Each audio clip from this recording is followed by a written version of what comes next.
Donc le starter pack Pickaxe 20M de chez Gotronic, qui coûte environ 15 euros, je crois, si je me rappelle bien. Donc ça arrive, c'est un kit à monter. Et je dois dire que même si je connais un petit peu l'électronique, c'est pas forcément évident, surtout que ça s'adresse à des débutants. Alors, on va juste, je vais pas traîner longtemps dessus, hein, c'est juste par rapport aux entrées du Pickaxe et aux composants semi-conducteurs qui fournit avec le ULN 2803A qui sont un réseau de Darlington. Donc, bon, au niveau des composants, vous avez trois résistances, hein.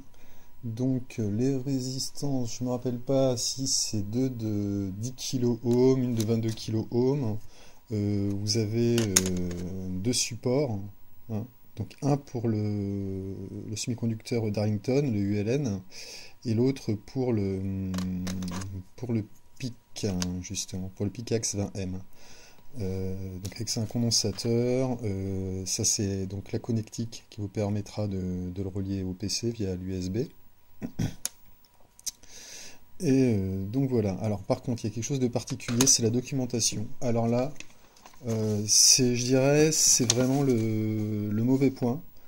Bon, c'est de l'anglais, c'est pas de l'anglais compliqué, mais bon, j'ai pas trouvé de traduction.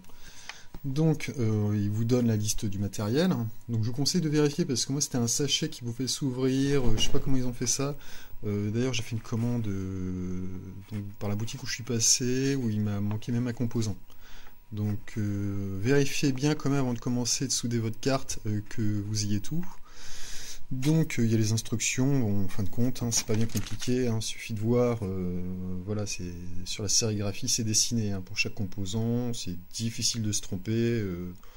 Même ayant peu de connaissances, non, on se trompe pas. C'est pas possible. Je vais revenir directement à l'essentiel. C'est cette partie-là. Alors moi, je suis tombé dessus. Je me suis dit, voilà. Ça m'a fait un petit peu bizarre, j'ai vu tout ça, j'ai l'impression qu'il manquait plein de trucs, etc., etc. Mais en fin de compte, on va en venir à ça. Bon. Ça, c'est le ULN. C'est un montage Darlington, donc il va être sur la carte, mais vous récupérez les sorties, donc sur le côté, on la voit sur la sérigraphie, hein, de toute façon. Hein. Vous récupérez ici, vous n'êtes pas obligé d'utiliser, vous pouvez en sortir, reprendre les sorties ici.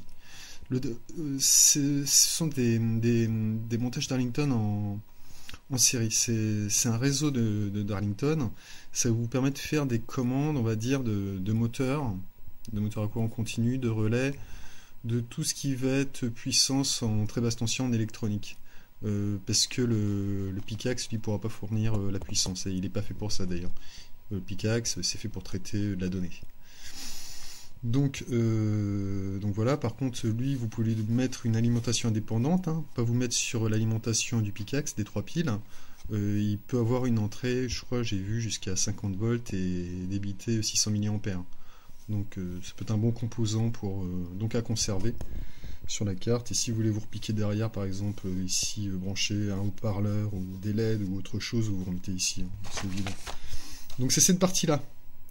Donc dans cette partie-là, ils vont vous expliquer, vous avez une résistance, alors que je ne me trompe pas, il me semble, c'est une résistance de 10 kΩ, voilà, il me semble, non, ils ne le mettent pas ici, je crois que je l'avais lu quelque part, blablabla,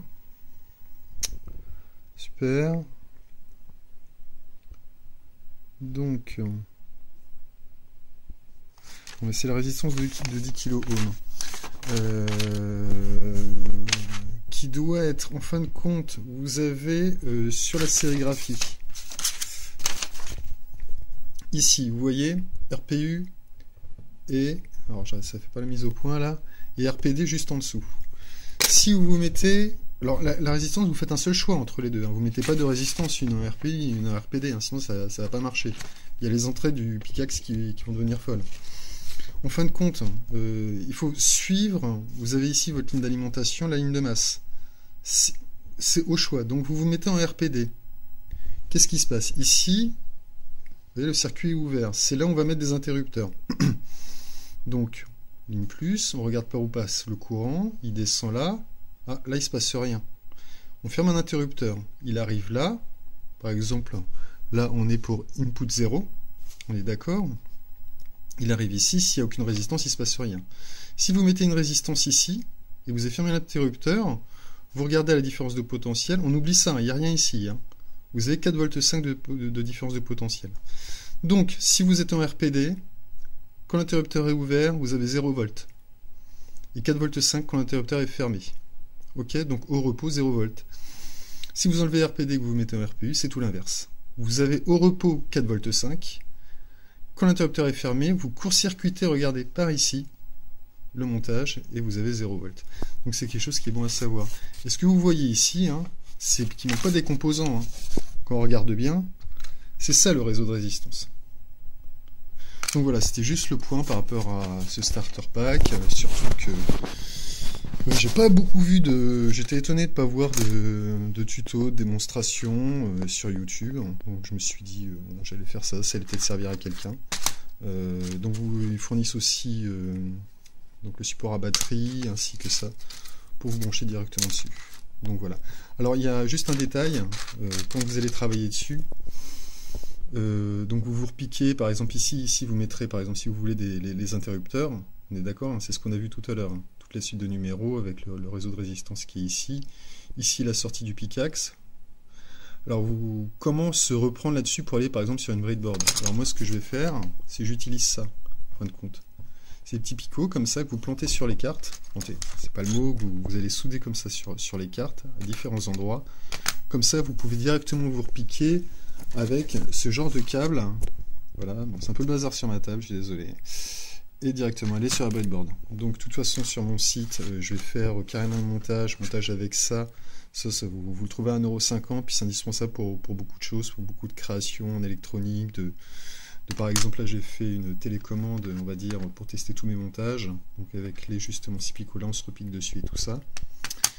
Donc voilà. Donc je vous invite à aller sur mon site, je vais mettre le lien et faire des explications une fois que tout sera en route.